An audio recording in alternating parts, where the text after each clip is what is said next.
Good? All right, Berkeley, you got it. Well, good evening, and thank you for taking this time to hear out what we're bringing to the attention of the City Council, probably something you've already been aware of. My name is Berkeley Nelson. Sorry, yep, Berkeley Nelson. I live in the Twin Hollow Hidden Hollow development. It's just south of 1600 South and Main Street here in Mapleton. So me and many of my neighbors are deeply concerned about Mapleton's future and believe in responsible growth. And I'm here tonight on behalf of this community to address these concerns that an incomplete state of the current development is still in place before these new developments are being started by the same developer that has developed our community. This impacts our safety, our community standards, our property values, and the overall quality of life. Our neighborhood currently, as I mentioned, is in an unfinished state with outstanding issues that have become major sources of frustration for residents. While we're still waiting for a developer to finish the standards that we were promised, we're concerned that the city recently approved this new development by the same developer. This is especially troubling because the pattern of approving new work before old promises are kept is unsustainable and unfair to the residents who have already invested here. This exact issue was raised before, and we've been encouraged to come here tonight to address it here, but also to be a part of a community discussion that Mayor Hanks has put together for us, so we appreciate that very much. As new Mapleton residents, we're not, all of us here that live in that community are from this area, but have moved here to invest. But we've heard a great deal of praise around, especially our mayor, who is aware of how developers work and has improved relations with those developers. And we want you to continue to use that in our benefit so that we can have this addressed. Now, we're not asking for stopping of growth. That's just the opposite. But we want to implement sustainable growth. Our specific request is for the city to increase its active oversight and establish a policy of conditional approvals which would prevent developers from starting new projects until existing obligations to Mapleton are fully and satisfactorily met. Furthermore, the incomplete state of our neighborhood has created a serious and escalating safety issue. The debris-filled lots, the clogged storm drains, the unfinished sidewalks, and the undeveloped roads have become an open invitation for reckless behavior. We regularly witness non-residents on vehicles like side-by-sides, ATVs, dirt bikes, using these areas with high speeds of use on our streets, putting not only our children at risk, but also any pedestrian on the streets. We have previously requested a study for consideration of traffic calming measures, and our concerns have been met with some skepticism. Speed studies have shown that the average is well within the speed limit, likely locals, me and my neighbors, accessing these roads for residential use, but it fails to recognize the exceptional danger from exceptional activity. This inaction is difficult to understand, especially when we consider this is not just a hypothetical threat. This was the same reckless behavior that of these unrestricted spaces that have led to what could have been a tragic fatality on the main access road, Mapleton Estates Drive. These unrestricted spaces have also encouraged juvenile activity that caused a recent fire on Mapleton, or on Spanish Peak, a blaze that required massive response from our own Mapleton firefighters and the National Forest Service at a significant cost to taxpayers. This is not a minor nuisance. It is a documented pattern of dangerous behavior with proven costly consequences, and requires our immediate action before the next tragedy occurs. So we want to be a partner with the city, and we appreciate the opportunity to bring this to your attention and invite you to come out to look at exactly what is happening in our neighborhood and how this unfinished work is creating this kind of environment. So we also understand we're also in election season, which also is a perfect time for us to define our city's vision, and we believe that holding developers accountable must be a key part of this. So thank you for letting me express these concerns. I did write it down for a specific reason to be complete, so happy to share that. It was good, perfect, Berkeley. And I imagine, is Josh going to speak also to the same issue. Sentiment? So maybe we have Josh come up and do that, and then we can get into a discussion, if that's all right, Josh.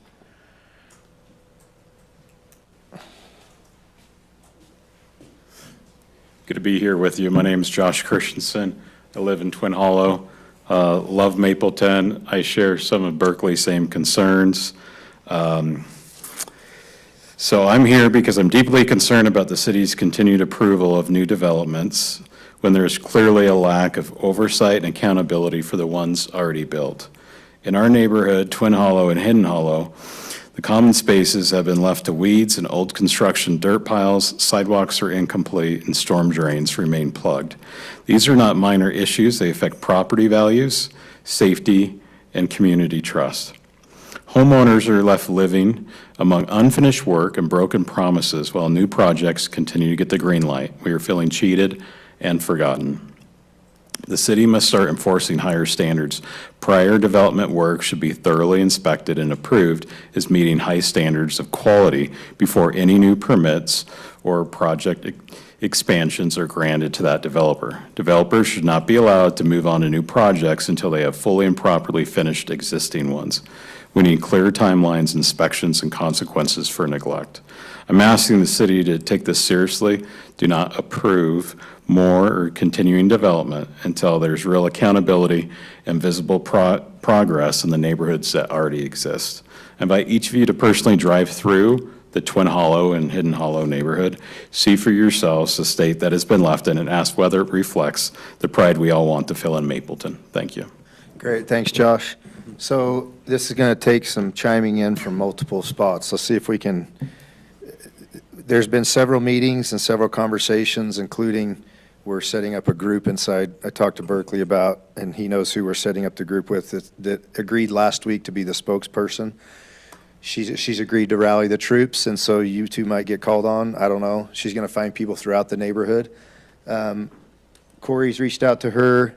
They've lined that up. I was in the neighborhood last week. The week before that, I was in the neighborhood with Rob and Logan, and we drove through. And then last Thursday, I had a meeting with about 14 or 20 of you, something like that. And we got that list of concerns. So now we're to the point where we're grading that group. But what I want to do tonight is I want to give a little bit of feedback of, first of all, the plat that went through Planning Commission last week or 2 weeks ago. Sean, if you can touch on that, if you can touch on what the current city ordinance is for a developer to do certain things or not do certain things during the development, what they can do. And if you can't quote it off the top of your head, that's okay, we can get the information out.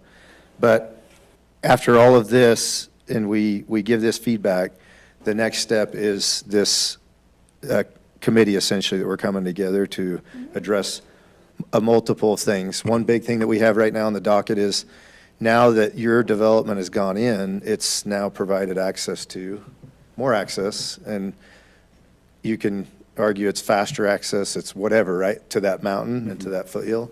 And obviously, we've seen some things that have happened recently that concern us. So now it's a matter of saying, now we have access to that foothills, what is it that we want as a city? What activities do we want to allow up there, and which ones do we not now that we have this access, right? So that's the stage that we're at. So it's safety in the neighborhood and all the things you mentioned, which has been the topic of conversation, the reason that our team drove through there yesterday? Yes. Yesterday.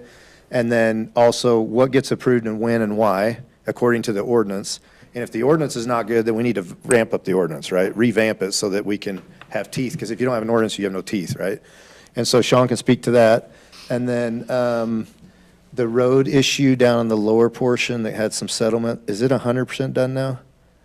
On Twin Hollow, I was by there the other day. It looked like it was pretty close, but No, so there was an adjacent. storm drain. Yeah, the location that I think you're talking about, there was an adjacent retaining wall that needed to be Yes. fixed, and then they're going back to fix the road. Okay, so the road gets it- fixed it- after the retaining wall. Yeah, Okay, all right. because so they were using the roadway to fix the retaining wall. gotcha. So So hopefully in the next 30 days that'll be done. I think that's on your main drive going up there. And Rob, correct me if I'm wrong, but it looked like they recently, in the last 2 or 3 days, dug out the storm drain after they've already dug it once before. So they're going back in to correct what appears to be an insufficient job. It was repaired, and then today it's ripped up again. Was it sinking again? I don't know. There's retaining water. So I'd have to go and see what exactly happened today.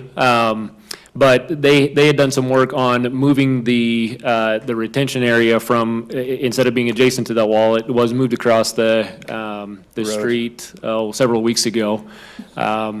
So if they're ripping out more today, I think that would be so that they can do the final repairs to the roadway itself, but I'd have to check in with that. I They're gonna didn't know that was happening today.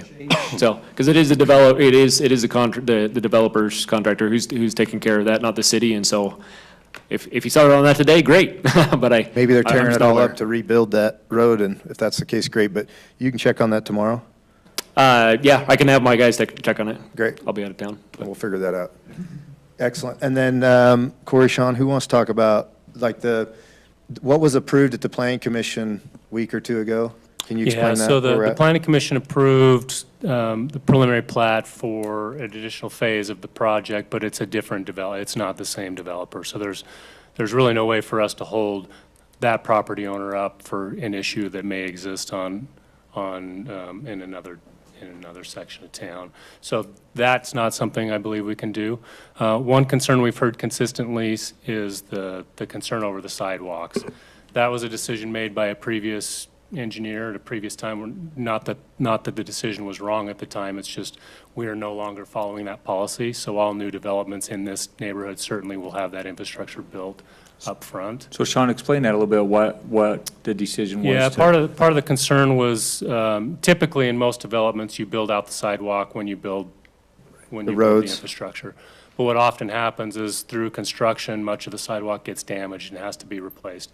In this case, because there was so much grading on so many of these lots, it didn't make sense to grade out the sidewalk in many locations. And so I think that's why the previous engineer was okay with them deferring the sidewalk until the homes got built.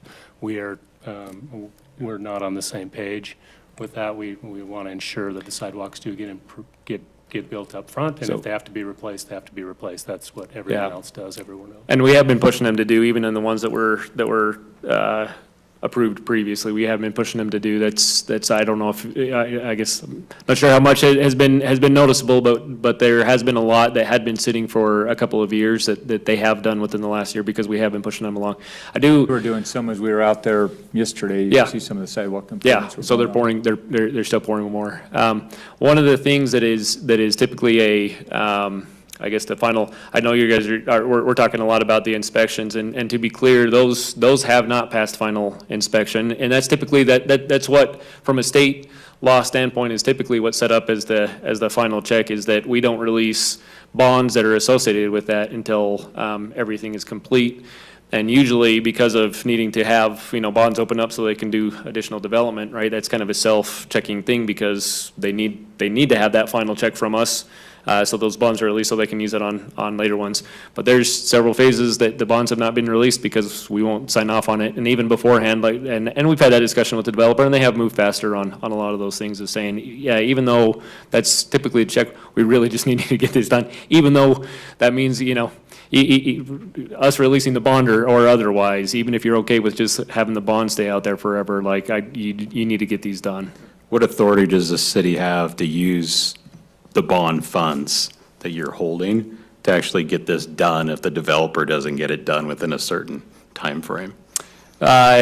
Yeah, I mean, we could go move forward on this and start foreclosing on bonds and getting some of these things fixed. And then it would be likely on some of these things that need to be fixed with the way that the construction prices have gone and when these bonds were paid a few years ago.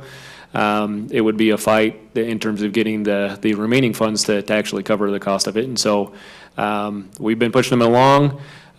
He's been amenable to me forcing him to do stuff. If there's more stuff that we need to force him to do, then Hey, I'm okay Rob, with can you speak trying to push his it. question just in a little more detail? If there was a decision to foreclose on the bond, is there a timeline that has to pass before we start that process? Is there a process? I'm asking for my information, and I imagine others would Yeah, like that'd be to helpful. know another layer I don't of know. detail. You probably had more experience than I have on foreclosing. We can Yeah, they do foreclose it a on couple bonds. times. It does take time. We've done it, I think, once, Corey, in the last 20 years. Generally, what probably. you'd sit down with the developer and say, all right, let's talk over, what's the timing we're going to give you to complete this? And work that out, and then if they don't complete it during that time frame, then that's when we'd go and say. we're gonna Kind of a foreclose on the mediation bond, yeah. first. Yeah, mediation. Like it's time for that often- meeting. It's often, we typically lying. try not to take that step, because if it becomes a fight, sometimes it gets held up in court and it takes longer. But we're certainly at the point with this, that it's been long enough that we certainly can look into that as a possibility. Sounds like if there's a group meeting, Yeah. this would be a great opportunity. I would at some point, obviously, get the developer in the room and. Oh, for sure. And We want to identify the these things. problem and, Yeah. and what Berkeley, what you guys are seeing and many others as of last Thursday night when I had that meeting, that's when it was brought to my attention that they were really concerned for these things. And I'm like, well, the developer so far has been Yeah. listening and amenable to what they're asking him. It may not appear that way because he hasn't done it. And I don't know what the extent of what they've asked him to do, but they feel like he will do what we ask him to do. And that's up to him, right? But that's the point we're at, is bringing that information, putting it on a plat map and saying, here's what's left, here's what's causing us a problem, here's what we would like to have done. If this piece wasn't done, we could live with that, or we can't live with that either. And then once we get that determination, then it's easy to get the developer in the room and have that conversation. Question about the developer. You said that there's the 116 lots, we got a notification in the mail Yep. that has been approved and that is going to be developed. It wasn't clear in the letter, at least to my reading, who the developer was, and so we assumed that it's the same developer that's developed our community. But didn't he also get an approval for an additional 60-some-odd lots that are near the front of the he's- neighborhood? So the original owner of all the property is a group called Mesquite Presidio. Okay. They got the original approvals, but then they've sold off portions. They sold off Salisbury, the section out by the highway. They sold to Mike Klauck and Andy Ball, Twin Hollow and Hidden Hollow. These phases, to my understanding, Toll Brothers is one party that's bought some of the lots, but I'm not aware of the others being sold yet or having agreements to do that. He did- but- We have no leverage as a city to ask the developer to finish because they only have our community. No, we do, Funds. because he's going to want that bond money back. Well, That's the lever. That's right. That's And from so we've Mike's, had to yeah. do this, we did this, the project we're doing on Maple Street right now, that's 800 West and Maple on the north side, that curb and gutter sidewalk, we're using the developer's bond money to do that. We kept his bond money, he didn't finish it, and we're doing it now. So it's a city project using his money to do, this would be the same thing. And so Sean said, or Rob said, it could be that sidewalk used to be $5 a foot, now it's $9 a foot. But you have to remember, a big portion of it's done, right? So if we even got $5 a foot, but we have a big portion of bond money, right? You just have to calculate out. But the key is sitting down, identifying it so that when we do go to the developer, we're getting what satisfies what we need inside the development for the people. That's the goal. Right. And then the last thing is, again, we're concerned about the safety, access, the use, these open areas, we even have regress issues. When these 116 homes come in, they will all use the same road, which has been torn up multiple times. It's very much a patch quilt, and it's narrow. It bottlenecks, actually, just as it leaves the community down to barely a single lane. No, that, So just a quick comment. So the first phase of that 118 will only be accessed through Highway 89 to Salisbury's development. And then the next phase won't be able to be built until the access road connects south into Harmony Ridge. So those access points have to come in before those Good, phases so can it go. won't actually punch through. Yeah. So they all will connect, but they just Eventually. need to have those other access points in order, the additional lots that they're proposing, so. Well, thanks for clarifying that. Yep. One other point I'm assuming you probably are aware of, but there is some areas in that development where there's only a sidewalk on one side of the street. So if you drive out through there, you might notice there'll be some areas where there won't be a sidewalk on certain parts of the. That's correct. Topography, design, et cetera, yeah. something else that you guys didn't mention, but maybe you were referring to this, Berkeley, is the turnoff from 1600 South to South Main. Yeah, that's, that little, yeah, It's a disaster. it's a disaster. Yeah. It's So- getting worse. I've been talking to Rob about this. It's one of 3 streets that are bright red on our roads map. And Rob's working his guts off to get the property, get everything lined up so we can actually do the work, because it's a mess. So, in fact, I was telling Rob the other day, I'm like, if we don't think we can get it in this winter, which asphalt's coming to an end, if we can get some patching in there and clean up the shoulder a little bit, that at least helps so you can scoot over when a car's coming. Yeah, that would be. So anyway, when these guys are doing those patchwork, we just get those potholes patched, and that'll Thank you. get us through spring or to spring, so, Right. yeah. Yeah, the residents just west of our neighborhood will appreciate us not using their Yeah, streets. that's right. Feels like you're driving in their front yard. Yes, I get it. I've done it. Drives me crazy. Just a comment or question on the speed study. Chief, when we looked at the speed study, I believe it was in the evening hours where most of the speeding was happening. And it's related to, like you're talking about the issues with youth going up there and speeding with dirt bikes and various things. I thought we were going to have a follow-up conversation about some of the learnings from the fire. Is that still planned for? Yeah, Oh, we okay. did. We met with the chiefs. I don't remember everybody in that meeting. There's 5 or 6 people in that meeting. Was Jessica there? And Logan. And so now what we're doing is, because we have this access point to the mountain, we're going to have to involve more people from the community so we get a real read on what it is that's going to access that community, and then we get feedback from the people who live in it, which is going to be helpful.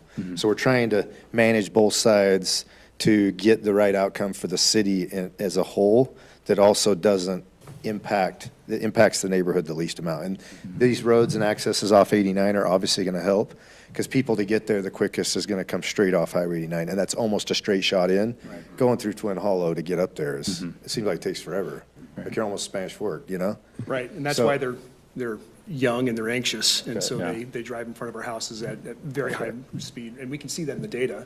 It's just the exception. So if you look at the average, it looks like, oh, we're pretty good about obeying the speed limit on average. But then It's you've the got those exceptional threat. outliers, It's the yeah. outliers that are really dangerous. Although some of the neighbors told me they admitted they were speeding too. I'm just kidding. Exactly. Thursday night, they're like, just don't have him pull me over. Pull over the other guys. Just make sure you check the address. Check the license plate. No, it's good.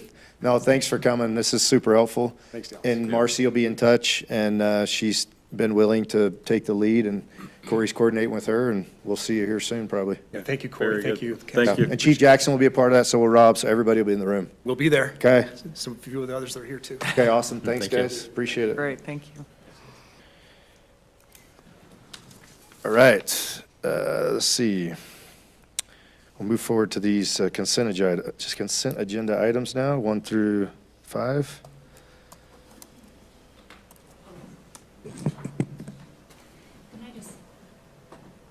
Can I just make a comment on the minutes? Jessica had a suggestion that the first sentence on line 127, it read that the fire department is not fully staffed, but we just took out that sentence and started the sentence off with Mapleton has mutual aid agreements with Springville. So that change has been made. Thank you. That makes sense. I'll make a motion to approve the consent agenda. Second. A motion by Councilman Beck and a second by Councilmember Egbert. Carlson, yes. Egbert, yes. Beck, yes. Jones, yes. Garrett, yes. All right, we have one public hearing item this evening. It's consideration of an ordinance to rezone approximately 9.5 acres from A2 to RA1, located at approximately 100 south and 1,000 east. Mr. Conroy? Thank you, Mayor and members of the council. So the applicant owns about 14 acres just west of, or just south of Maple Street. The northern 4.5 acres is already zoned RA2, which allows for third-acre lots, and the southern 9.5 acres is zoned A2. The general plan designates the southern portion as low-density residential, which equates to the 1-acre zone. So the applicant's requesting to rezone the portion that's in that 9.5 acres to RA1, and their hope is just to build one 1-acre lot, one new 1-acre lot on 1,000 east. They have provided a concept plan to show how the property could develop in the future, but right now their intent is just to build the single lot. So the area highlighted in white is the 14.5 acres total that they own. And then you can see kind of that northern portion is in the yellow. That's the third-acre zone, and the rest currently is in the A2. And then the area highlighted there is what they're proposing to rezone to RA1, which is consistent with the general plan designation. It's that purple area. This is the proposed concept plan that they have submitted. Again, this is just to show how the property could develop based on the zoning, with the intent right now is just to build lot 17 that's shown there. So with that, considering that it's consistent with the general plan, staff's recommending approval of the rezone at this time. Okay, thanks, Sean. This being a public hearing item, we'll open now for public comment. If you've got, want to speak to the item, come forward. And seeing there are none, we'll close the public hearing portion. And any questions for Sean? I say, Mayor. Or you the also have applicant? We have the applicant here. So the applicant's here. If you have questions for the applicant or for Sean, we can have the applicant come forward, so.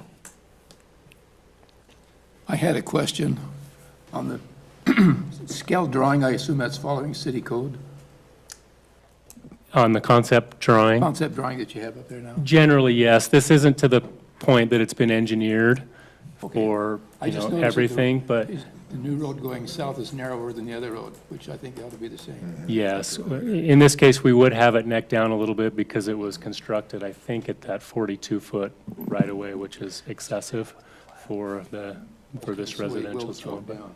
Yeah, it will choke down a little bit. And the future of the road, will it be highly traveled or? No, I mean, the property south of here is zone 2 acres, and so it's not anticipated that there'll be much density that'll be, this'll stay a minor residential road.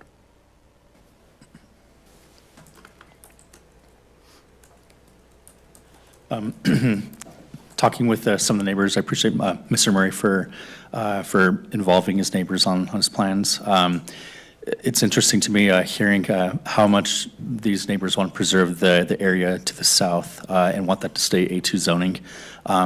Living in a 2-acre property, I know that I don't believe 1/3 acre would be compatible with 2-acre zoning. And usually we talk about step-down zoning. We're actually talking about step-up zoning here. And so for me, I'm very supportive of this application and approving the rezone. Any other questions or motion or comments? I'll just say, my perception on this request is similar to Casey's. I think, based on the overall idea and the density and application of the general plan, it meets all the requirements, so no disagreements on my side. Yeah, I'm in the same position. I think this is the right thing to do in this space. It's consistent with the general plan, and it's a great step that, probably even could have had more in there. So I love it. I think it's consistent with what we're trying to do. It's not that I think it is consistent with the general plan. So that said, I'll make a motion to approve the ordinance as written. Second. A motion by Councilmember Garrett and second by Councilmember Jones. Egbert, yes? Beck, yes. Jones, yes. Garrett, yes. Carlson, yes. Great. We'll move forward now with some administrative reports. And Chief, we can start with you if you want to come forward. Thank you, appreciate it. Just a couple quick ones, this will be fast. Check with Chief Glasgow, he had nothing to report, but I'm going to deviate just off his script just a little bit and tell the fire department that their pumpkin was, or their scarecrow out here was awesome. Dedicating that thing to Travis was pretty cool, so props to the fire department. Grace Ney and Lisa Hone were responsible for that, so great job to them for that. A date to put on your map or on your calendar, because we won't meet again before this, but this is for Community Preparedness Committee. That is November 8th is the next event. That's a Saturday morning. Melanie, help me with the times. 9 o'clock? 9:30. 9:30. That'll be here, and that's and we're going to work together with NYCC. They're doing a food drive at that time, so these events are combined, and this is a self-reliance fair where there'll be a number of different booths. You'll remember we had a young man at council here a while back talking about helping people with disabilities, things like that. He'll be there. We got some information on that today. Should be pretty fun, so if you have a free minute that day, sneak down and see, and we'll give you some donuts because we've got plenty for you over there. But only if you bring cans to donate to the food drive. Yeah, bring some soup. Chief, you said it started at 9:30. How long does it go? 11. 11. Yeah, and we met last week with NYCC leadership. That was productive. That was fun to have them involved in that. So we'll probably down the road try to keep the youth involved in that too. You'll probably be involved in some of that if the assignments stay the same. On the police side, just a couple things. I want to talk about a grant. It's not a ton, but we got a grant for $4,500, and we can use it for whatever we want. And so we got a bid for, they're called LPRs. In our world, there's always acronyms. It stands for license plate reader. They're also called flock cameras. These came about 4 or 5 years ago, and we're a little bit nervous about, hey, what's the legalities of these? But these are the cameras or the license plate readers that mount on the utility poles, and they just keep record of license plates going by. And then we'll get an alert if there's one that comes back stolen or, something like that. where they've been effective, and there's some neighboring agencies that have had some good success, and I've wanted to sit back and watch it, and I feel like I've done that now, is they've had some incidents that have happened through the night, and they're able to have record of who was in town and who was driving through. So the cost of those is $6,000. Our grant is $4,500, so it's $1,500 for us to put up 2 of them in town. So I'm going to move forward on that unless you guys have any real problems with that. Have a proposed location? Or is that secret? Yeah, I'm not going to tell you, Reed. No, avoid that area. I want to be able to know when you're driving around 3 and no. High traffic areas, major corners, but I got you. And then I wasn't going to bring this up, but I am just real quick, because there's a couple here, and I appreciate them bringing up the issues with the speed complaints through the road. One thing that we probably will change a little bit in the police department moving forward is we're a little heavy on unmarked cars right now, and we probably need to mark up a couple more, because I'm getting people telling me, we're not seeing you on our road. Well, yeah, you're not seeing us because our cars aren't marked up. So moving forward, I think we'll mark up a couple more cars. We're a little heavy with unmarked cars. But these are the roads, and no particular order, that I just went through over there, that we've had concerns voiced in the last couple months. There's Chamberlain Street, Sunrise, 800 West, Maple Street, 24 and 2600 South, Mapleton Estates, 1600 North, Slant Road, 89, 8th North, and 12th North. So it's a lot of complaints, and the reason I bring it up is I'm relying heavily on those data studies on where we put the officers. So now, what I would love to do is put an officer on one particular road and leave him there for a 12-hour shift. But that's not fair to the other roads that have concerns too. So they are bebopping back and forth a little bit, but you're not seeing them a ton too, because I'm not going to tell you what the unmarked cars look like, Reed.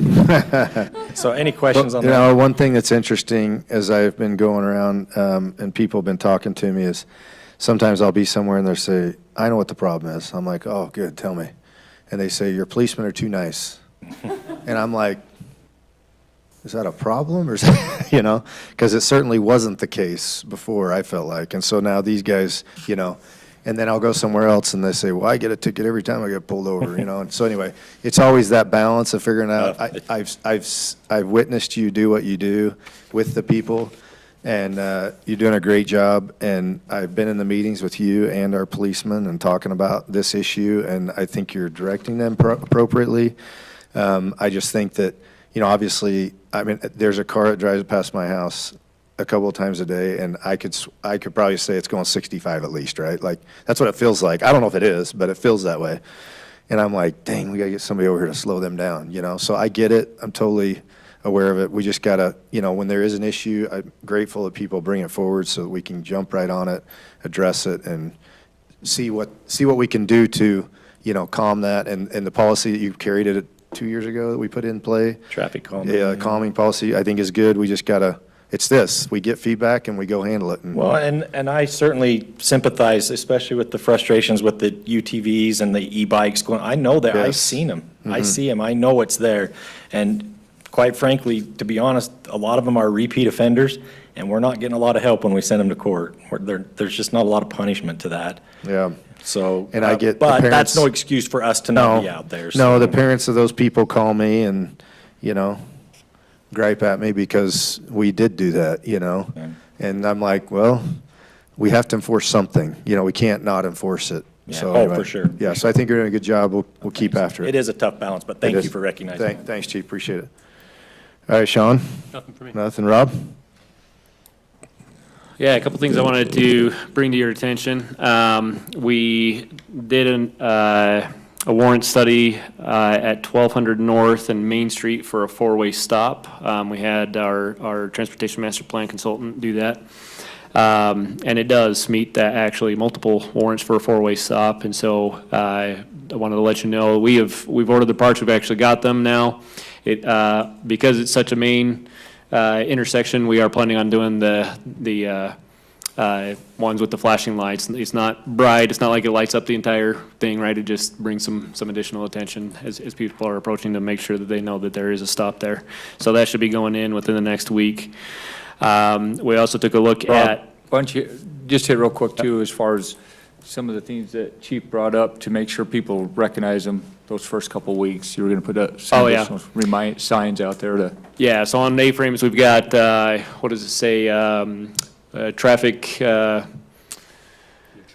New traffic pattern, that's what it is, yeah, new traffic pattern, before the stops on Main Street, so that people are aware, and paying more attention as they approach that intersection to where, that we have put in new stop signs. So that's gonna be a new four-way stop. We also took a look at 400 West, or excuse me, 400 North and 800 West.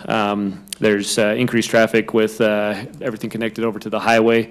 800 West still is the higher volume street, but the issue that we're having is that just with that curvature of the road, when you're stopped on 400 North, you can't see far enough to know if there's a car approaching or not.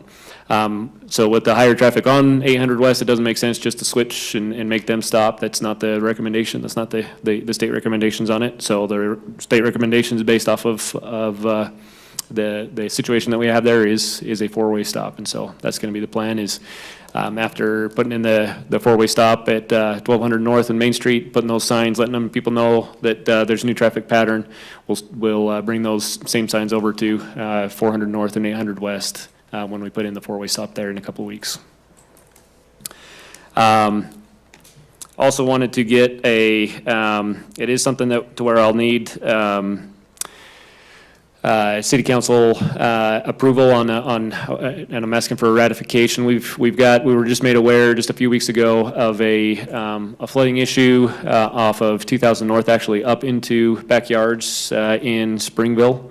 Put a design together and have bids coming back that are due tomorrow. But just given the end of the season, it is, continuing to rain. It's the end of the season. We need to put it in the roadway and still need to have weather to be able to pave. It's going to be over the 25 to where I'd need to come to council and get your ratification on it, but it is well within. I've got plenty of budget in my miscellaneous storm drain project to do this. There are other things that I still need to do also, but I'll be able to get this and the other ones that we had planned for this year done within that budget. And so just wanted to make sure if there's any feedback, are you okay if I get that started and then I come back as a ratification on the So Rob, why don't you get a little contracts. bit more on, first, when he says flooding, it did not flood any homes, it was Yeah. just some. But it does- Topography, little tricks. Yeah. Along there, but. It's a part where there's a steep hill, right off of 2000 North into down into Springville, so it does go into people's backyards, is flowing into people's backyards, and there is no storm drain system on that north side. It's flowing off. But there's, like I said, no flooding in Yeah. homes, so it's not, Yeah. we're receiving that. And then, kind of just explain a little bit, it's basically a little, a lip that, Yeah, a little asphalt berm. Along There there. was kind of a lip that was put on there, but because there's a slope to the road, all it does is get to the end of that lip and go off. And there's not really a good place to continue doing a lip and send it down to. I need to be able to put an inlet and a sump in there to take care of So it's to that channel the drainage. water. It's intended to channel the water to a specific place. Yeah, what was put in does channelize it to a specific place. It's just that it doesn't have, it's still going down, Oh. it channelizes to a part of the hill and still continues to go down. And I need to be able to put in a storm drain Channel to system. backyards. Yeah. Yeah. So I need to put that in, and like I said, just given the timing, and when I could get the design and the bids in, I'd like to get started before next council meeting. So I just wanted to make Yeah, sure. just get that information to us on email so the council Okay, can report. yep, I'll send it to you. Be good. I'll make sure that we send it to you Monday at the latest so that we can get the guy started. Sounds good. How much over 25 are you expecting? I'm trying to not say too much where we're still getting bids in. Never mind. But not, over 25, not 150. Is that a big enough Yeah, range? that's helpful. I just don't want to be like shocked. No, it's that- not. yeah. It's it's not That's good. that much more than 25. We shall So, see yeah. what it is. Okay, thank you. Okay, you got more? Well, and just, so we've got a lot of projects going on. 300 West is just about finished up. They're finishing the last of the sidewalk and putting in the landscaping. The pavement on the highway, I know people have reached out to you as well as me, and yeah, that does need to be fixed, and it's going to be on the contractor's dime, but they, UDOT has already rejected that, and it is going to be fixed. So I think, The 800 South. and Yeah, 89, how they between 800 are South to redoing- 1600 South, redoing yep. things. Yeah, when they mill and overlay, the mill was too high, so it's got a lip, and there's parts that are kind of bumpy. So what they're gonna try to do, and this is again, since it's UDOT roadway, they're gonna do a profile mill, and then if that isn't satisfactory, then they'll come back in the spring and just replace the entire thing, so. And then the 800 North and 800 West projects, we got an exception. UDOT has allowed us to go past. Usually, we would have to have actually paid by today, but there's utilities that need to be moved out of the way, both private utilities that, I mean, we were kicking their butts, calling them all the time, but with them, and then especially on 800 North, the other thing was getting the UDOT's contractor to be able to come in before we put in all the hardscape and get their conduits in for the fiber for the signal itself. That just got done within the last week, and so we're still working on it. So that should be finished, or at least it should be paved and substantially complete by the end of this month. And that's what I got. Great. Thanks, Rob. Keep those projects rocking. Thanks. Highway E9's done completely. Did you pass it off now, or is it not down on the culinary water by Maverick? Yeah, so everything except that piece of asphalt that they gotta. Yeah, they but everything gotta else profile passed it. off then? Yep. Passed inspection, okay, good. Yep, everything else is good. Excellent. Good job. Reed? Seniors had a good dinner, but they enjoyed more asking the candidates questions. That's about all I had. Great, awesome. Thanks, Reed. I've got a list. I want to talk skate park at some point, so let's not, I don't need to talk about that tonight, I just want to keep it up there. Did we end up doing anything, there was citizen feedback about reminder signs on park rules that we could put in about things we can enforce, that's kind of related to what's been talked today, dogs on leash, that they're monitored, the littering, the hours people should respect, motorized vehicles on lawn, all of, Yeah, I still would recommend we get some signage up at all our As parks. staff, we've been discussing it, actually Monday in our department head, we spent quite a bit of time just going over that. Logan's assigned to kind of lead that one, so we'll be Great. bringing something back to Awesome, the awesome. group, but. The rules at mine, but it's probably needs to be updated. Yeah. Update on, we had a website that was going to show current projects, approved projects going on. Yeah. What's the update on that? Destiny's put together a draft for us, so it's, me and Sean's looking at it right as we speak, so she got that to us. So once we've reviewed it and made any changes, we'll get that up and running. Rob's already submitted some of the projects over to her, so Cool. it's close. That'll be really, really useful, thank you. Utah League of Cities and Towns had its board meeting, or excuse me, the convention. Thank you, those who came, that was lovely. I got to hold puppies, which was also lovely. Yeah, best friends was there. They did As long not as you can bite. get bit by one. I did not, I've already been bit by a dog recently named Nix, which has scarred, by the way. So I was reelected to the league board for another 2-year term, so I'm looking forward to being able to represent our interests there. A couple of things, thank you, a couple of things that I would love to have follow up on that I learned while we were there. I'm not sure how closely we have used the services of the Utah Cyber Center. Have we done much with them? I went to their session and thought, oh my gosh, there's so much they could do for us, but it's possible we've already done it. And so specifically, I wrote notes on, they can do the preparedness and security assessment for us. They have the free endpoint protection. I'm pretty retentive and afraid of the weekly emails I get from spammers that I have to mark, and I get really excited when it says, congratulations, this was a phishing email from your administrators. I mean, you've gamified that for me a little bit, but the free endpoint protection and software, I think there might be some solutions potentially to talk to, so. Yeah. Okay, and Then, I then, guess, is that something you're also wanting to educate our citizens on too, that we're saying, hey, here's some things to look for as you're, no, your own home we're base doing for us. some, we already did some of that with the community Yeah, that's- preparedness. Mostly, I'm looking at internal In-house, resources yeah. for the city to increase our protection security. So our Which could IT, include citizen data. IT team is, definitely keeps us up to date and trained, and we actually have a few where they'll do some just, Do ongoing phishing tests. I know. so. I failed one In once. fact, we were just coincidentally in a conversation with them this week. Yeah. Because there was a company that reached out to us, was wanting us to to consider a few ideas, and our IT team looked it over, so Yeah. it's definitely Well, something we watch I closely.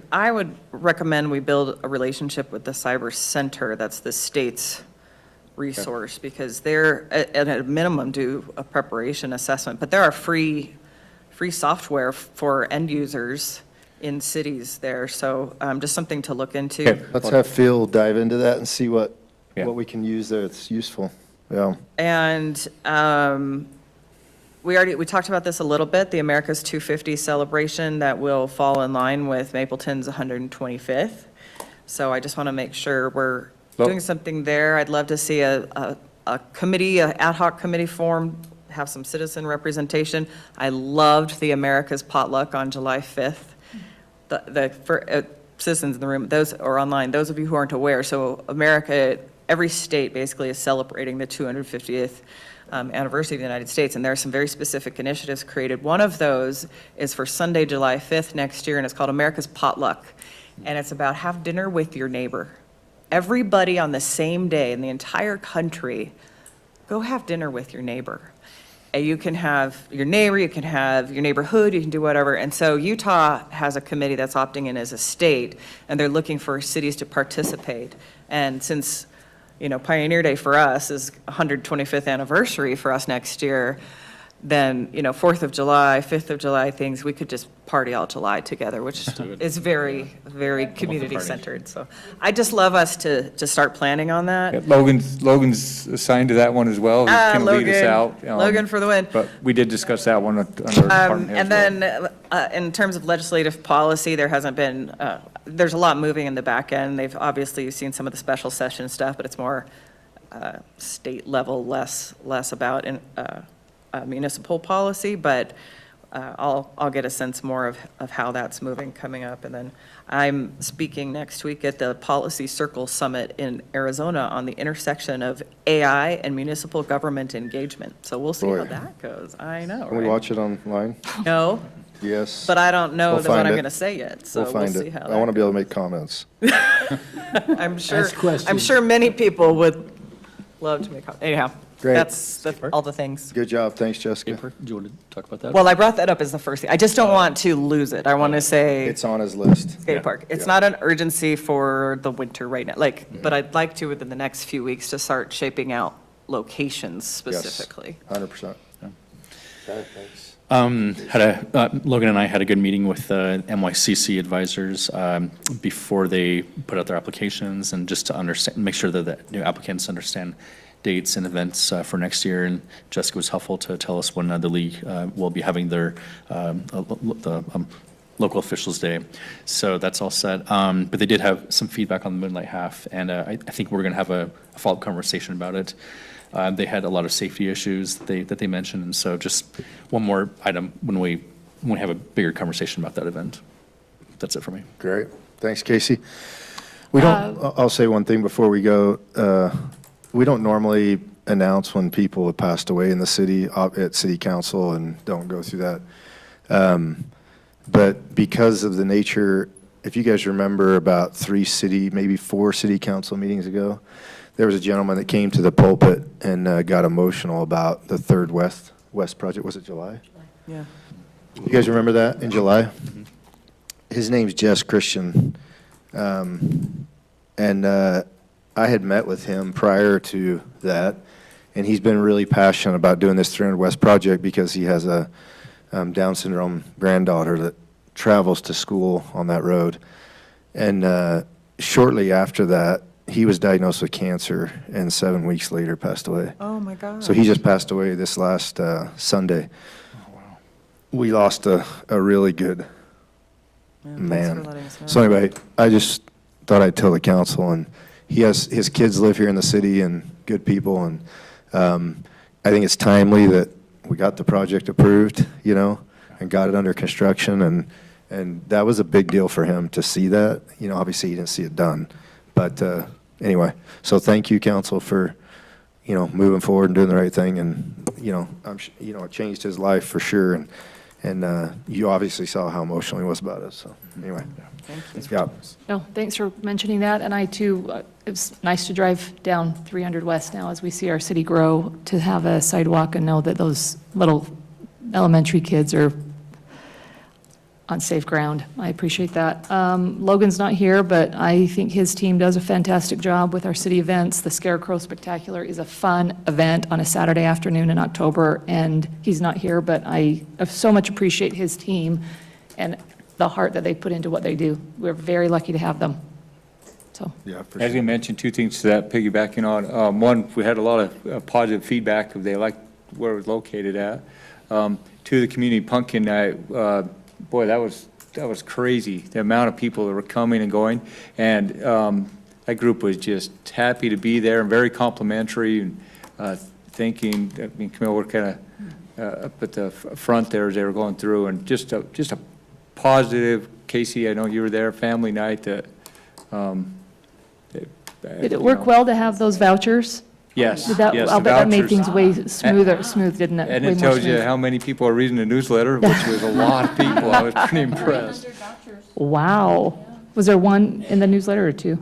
Just one? Just one, yeah. That's great. So I gave them 2 free pumpkins, and then they could purchase additional pumpkins for $5. But That's great. just a great little atmosphere, and just, boy, no complaining, just happy. It's a good event. Kids, yeah. told Corey that he was good luck for us. Yeah. Yeah. Always, Okay, good. Awesome. All right, Theron? Just one quick item. I also attended the convention and had a lot of breakout sessions that I went to that were really informative, really good. AI one. I went to one that was reviewing the wildfire in North Ogden, that they just kind of talked about things learned, just like we've done with our own fire here recently, and learned some pretty good stuff about what they did and what we could implement and what we did and they didn't. So it was really good. In addition to that, a few weeks prior to that, there was a concern at the Utah League of Cities and Towns about a Utah Supreme Court ruling with the Unified Fire Authority in Salt Lake and a 911 call that they went on. And the Utah State Supreme Court ruled against the Utah Unified Fire Authority. And the reason that's a big concern is because that specifically talks to, or specifically targets our cities and municipalities and counties, anyone who has first responder responses, specifically EMTs, and what the city's immunity is with those EMTs. And so they put together a subgroup committee, and I was able to get on that committee, and we met last Wednesday, and with a whole group of attorneys, and looked at the state ordinances. And the good news is, overall, the attorneys agreed that this was most likely a misunderstanding or a misinterpretation of that ordinance, and a misapplication of the law and the ruling on that. And so most of the meeting that we had talked about changing the wording in that ordinance a little bit, such that it would redefine what an emergency is, because essentially what they ruled was that the EMTs responding to this person wasn't to them an emergency, but it truly was. And so I think what I'm saying is I'm super hopeful that as a team, we've been able to come up with some solutions to change that code and appeal the case to protect cities' immunity when it comes to first responders. Great. Okay. It's ongoing, so I'll keep you guys updated. Sounds good. Thanks, Theron. Camille? Okay, Corey? Just recall, at the end of September, I sent you an email that gave you the events coming in October and November. Chief already hit on one for that November public safety one. Also, that November 6th is that Veterans Drive. We did that last year, was our first year, and that'll be that 5 to 7 p.m. More information to come on that. Pretty cool what Logan set up there, and got a lot of positive feedback from it last year as well. So that's all I have. Great. Thanks, Corey. All right. Thanks, everyone, for being here, and we'll look for a motion to close. So moved. I'll second it. Motion by Councilmember Egbert, second by Councilman Carlson. All in favor? Aye. All right. Thank you.